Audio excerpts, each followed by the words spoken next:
श्री शिवाय नमस्तुभ्यम। हर हर महादेव। परम पूज्य पंडित प्रदीप मिश्रा जी के द्वारा श्री अश्वत्थामा बुरहानपुर शिव महापुराण कथा के द्वारा 11 महत्वपूर्ण बिंदु बताए गए हैं। अगर आपने आज की कथा का श्रवण पाठ नहीं किया है तो इस छोटी सी वीडियो के माध्यम से समझ में आ जाएगा। तो चलिए शुरू करते हैं।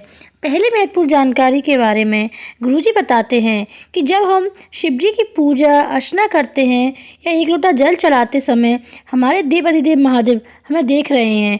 इसके बाद बताते हैं कि 3 घंटे की कथा में अगर तुम पहुंच जाते हैं तो 3 घंटे की कथा में 3 मिनट की कथा भी दिल से सुन ली तो वह शंकर जी से दिल लगा लिया है, क्योंकि शंकर को प्राप्त करने के लिए कोई उम्र की जरूरत नहीं होती है। वे सिर्फ आपके घर के संस्कार बताते हैं। दूसरी महत्वपूर्ण जानकारी के बारे में बताते हैं कि कई लोग कहते हैं वास्तु शास्त्र के अनुसार घर के ऊपर मंदिर की छांव नहीं पड़ना चाहिए।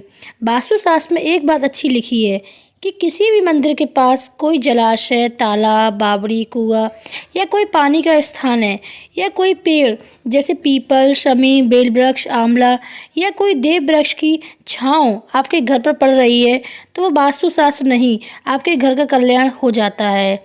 तीसरी महत्वपूर्ण जानकारी के बारे में गुरुजी ने उपाय बताया है कि जिस किसी के भी बच्चे गलत काम कर रहे हैं, गलत मार्ग पर जा रहे हैं, मदिरा, वैश्य आदि, तब आपको बेलपत्र के जो पीछे का भाग या ठूठ होता है उसे तोड़कर अशोक सुंदरी वाली जगह पर चढ़ा देना है और थोड़ी देर बाद उसी ठूठ को उठाकर बेल वृक्ष के पेड़ के नीचे चढ़ा देने से बच्चे कभी गलत मार्ग पर जाना बंद करने लगेंगे। चौथी महत्वपूर्ण जानकारी के बारे में गुरुजी बताते हैं कि शंकर जी की कथा करने वाला, कथा सुनने वाला, कथा बाँचने वाला और कथा में सेवा करने वाला कोई और नहीं होता, वो स्वयं देव अधिदेव महादेव होते हैं। पांचवी महत्वपूर्ण जानकारी के बारे में गुरुजी बताते हैं कि महाशिवरात्रि का त्यौहार दुनिया के लोग मनाते हैं। उस दिन शिव और माता पार्वती का विवाह करते हैं, लेकिन शिव की शादी शिवरात्रि पर नहीं हुई, लेकिन शादी वैशाख महीने की शुक्ल पक्ष की पंचमी तिथि को हुई थी। शिवरात्रि के दिन भगवान शंकर के प्राकट्य का दिन है, जो ब्रह्मा और नारायण ने प्रकट किया था। माँ पार्वती का 52वां जन्म उमा के रूप में हुआ था, जो कि माता उमा और महेश का विवाह शिवरात्रि के दिन हुआ। इसी के रूप में उस दिन शिव पार्वती जी का विवाह करने लगते हैं।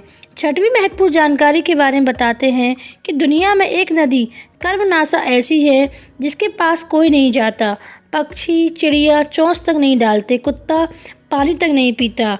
अगर गलती से भी उस नदी का पानी का छींटा तुम पर पड़ जाए तो तुमने जो दान किया है, पुण्य किया है, व्रत किए हैं, वह सब कुछ नष्ट हो जाता है। सातवीं महत्वपूर्ण जानकारी के बारे में बताते हैं कि बट पेड़ की उत्पत्ति महादेव जी ने की है, क्योंकि ब्रह्मा जी ने महादेव से झूठ बोला था।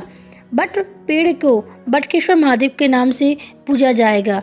बट के पेड़ के नीचे स्वयं महादेव विराजमान रहेंगे। आठवीं महत्वपूर्ण जानकारी के बारे में गुरुजी बताते हैं कि जिस किसी भी व्यक्ति के कर्जा हो गया है तो बड़ के पेड़ के नीचे जल चढ़ाओ और बट वृक्ष के पेड़ की पूजन करें।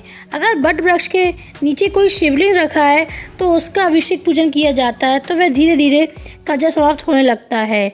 नवीं महत्वपूर्ण जानकारी के बारे में बताते हैं कि ज़िंदगी में बच्चों को लिए कमाया, पत्नी के लिए, घर परिवार के लिए कमाया, पर वही परिवार तुम्हारे विपरीत चले तो वह श्रेष्ठता नहीं है।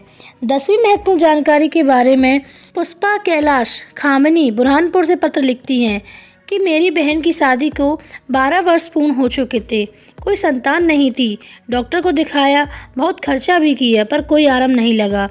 तब हमने 1 लोटा जल चढ़वाया और 1 बेलपत्र चढ़ाई और सफ़ेद आंकड़े की जड़ बांधी, जल आचमन करती और बेलपत्र खाती।